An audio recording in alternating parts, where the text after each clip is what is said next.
En otros temas, hace una semana el gobierno de Rumania aprobó una polémica iniciativa, despenalizar la corrupción. Sí, oíste bien, despenalizar la corrupción. No es una nota de ficción. El primer ministro Sorin Grindeanu había propuesto bajar la pena de prisión a quienes cayeran en actos de corrupción, así como suavizar las penas por conflictos de interés. Todo para reducir la sobrepoblación carcelaria. Sin embargo, esta polémica iniciativa no tuvo el final feliz que quizá los corruptos esperaban. Veamos el siguiente trabajo del periodista Juan José Parcero para conocer los detalles.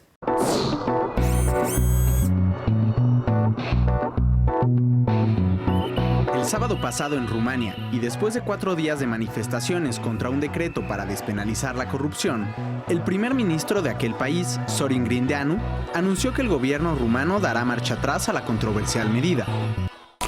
Prima, mâine vom face în regim de urgență o ședință de guvern pentru abrogarea acestei ordonanțe. El gobierno del Partido Socialdemócrata, el PSD, aprobó de improviso esta ley el pasado martes, que buscaba reducir las penas por abuso de poder de 7 a 3 años en la cárcel, despenalizar los crímenes por corrupción menores a 200.000 lei rumanos, equivalentes a $48.000, y suavizar el concepto de conflicto de interés. La corrupción es un grave problema en Rumania, el segundo miembro más pobre de la Unión Europea. El Parlamento Europeo estima que el costo de la corrupción asciende anualmente a 15% del PIB rumano, y el país ocupa el lugar 57 del índice de corrupción, el cuarto puesto más bajo para un miembro de la Unión Europea. La nueva ley pasó como un decreto de emergencia, por lo que no tenía que ser aprobado por el Parlamento, y aplicaba tanto para los casos nuevos como para los casos que están en curso. El gobierno rumano aseguraba que el objetivo de la nueva medida era disminuir la sobrepoblación en las cárceles. Junto al decreto, se envió un proyecto de ley al Parlamento para indultar a 2.700 condenados por delitos menores, incluyendo corrupción.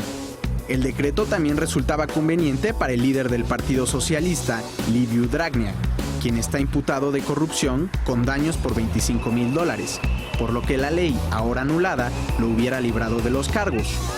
En diciembre, Dragnea lideró la campaña que llevó al PSD a la victoria electoral. Sin embargo, la acusación por corrupción evitó que el socialista ocupara el cargo de primer ministro, dejando al hasta entonces desconocido Grindeanu en el puesto. Este lunes, Dragnea insinuó que la oposición podría estar detrás de las manifestaciones y que el gobierno no dimitirá.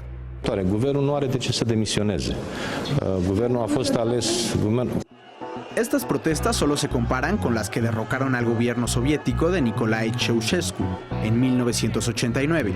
Se estima que 500.000 de personas marcharon a lo largo del país, que cuenta con menos de 22 millones de habitantes.